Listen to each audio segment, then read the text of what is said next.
How are you feeling throughout the entire process, and how did it end up happening that you ended up here?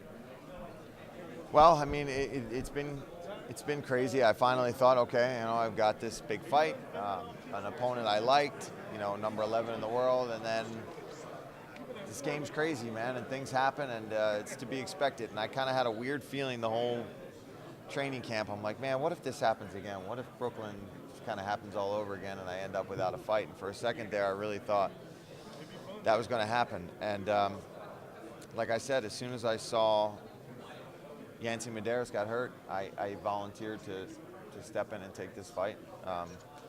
People are like, oh, short notice and this and that. It's not short notice. I was training to peak for a fight next week. It's actually probably keeping me from overtraining right now. So it worked out. And then, of course, the crazy stuff happening with Max, unfortunately, bumps me up on the card too. So I'm just taking it in stride. It's wild.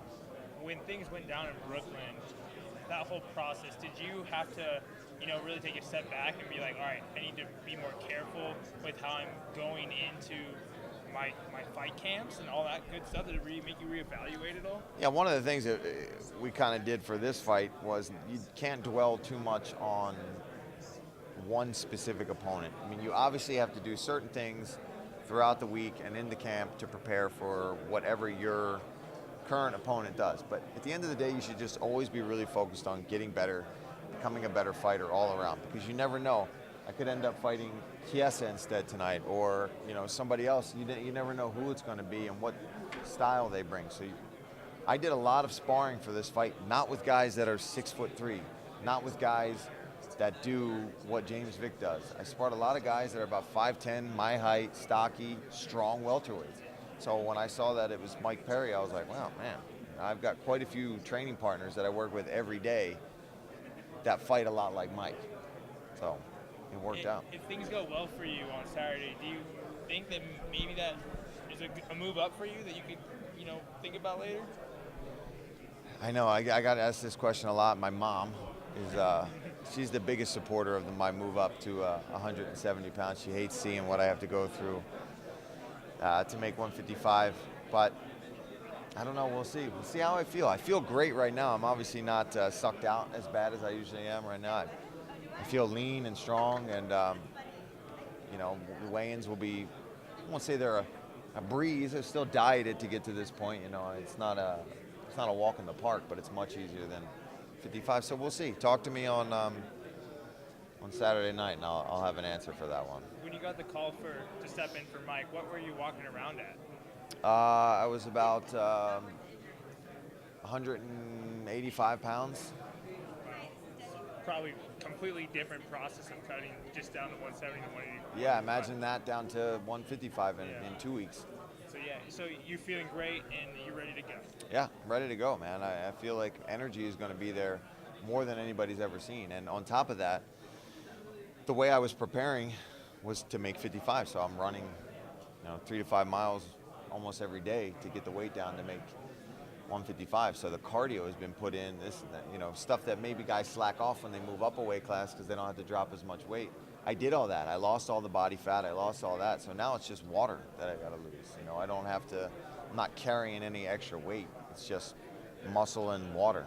Guys like Kevin Lee and Chiesa, you hear them talk about the need for like a 65 division. I would love it. How much, is that something that would interest you? And how many 55ers or even guys at 170 do you think would be there? I think that division would fill quick, and I think it would be a good mix of both. I think there's guys like Mike Perry, who's probably a 65er. I mean, he's a pretty thick dude. A cut to 55 wouldn't be easy for him.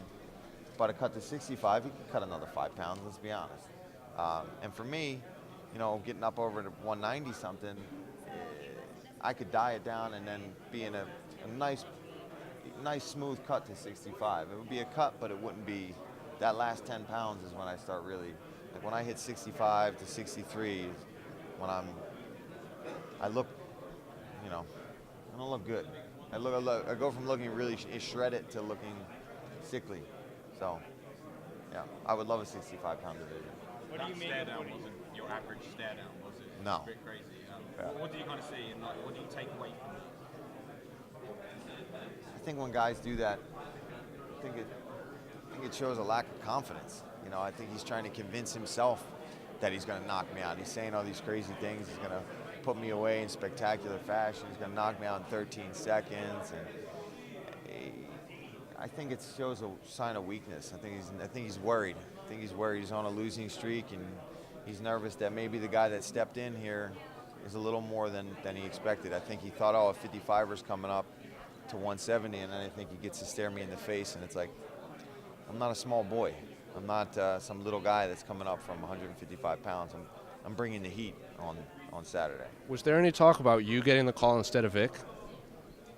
I think if we were closer in rank, there would have been a chance, but there had already been some trash talk between those two guys, and Vic is the higher ranked guy, so I would have loved it. I think the fans would love a fight between me and Justin Gaethje. I think that's just got fireworks written all over it, and I think it could happen. You know, if he wins on August 25th, and if I can pull off a win on Saturday, then it's a fight for sure that could be in the making.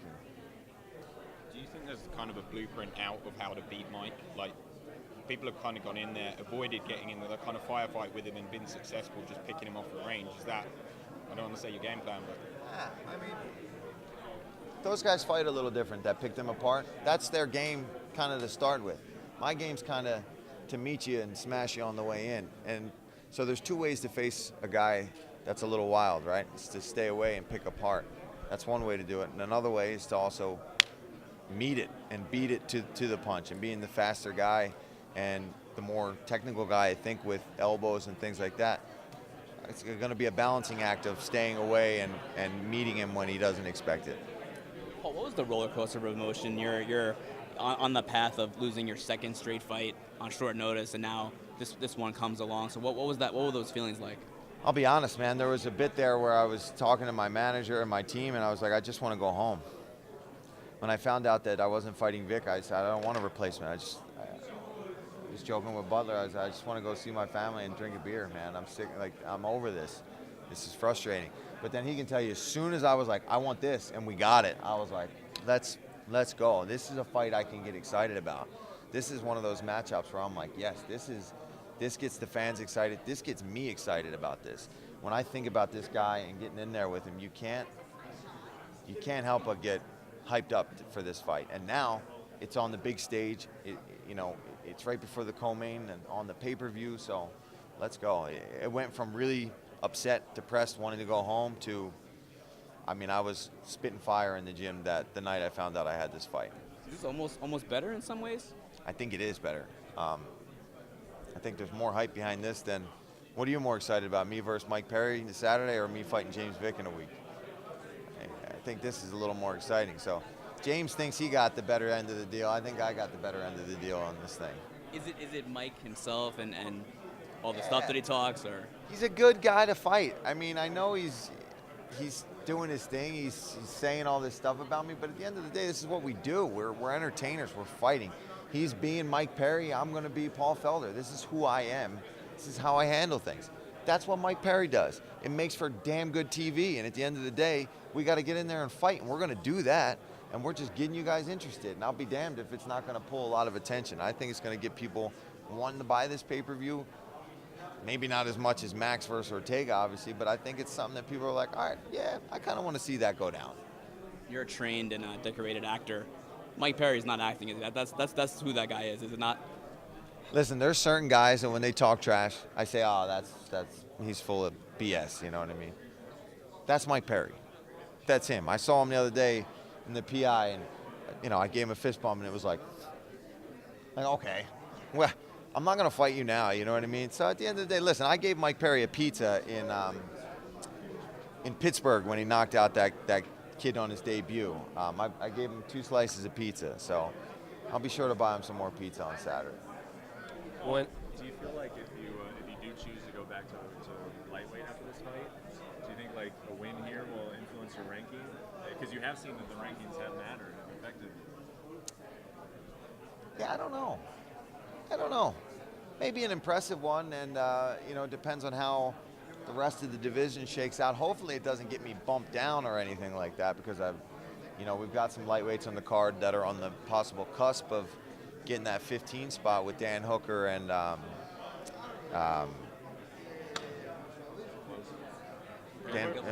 Burns. Man, yeah, I love Gilbert Burns. I was talking to him the other day.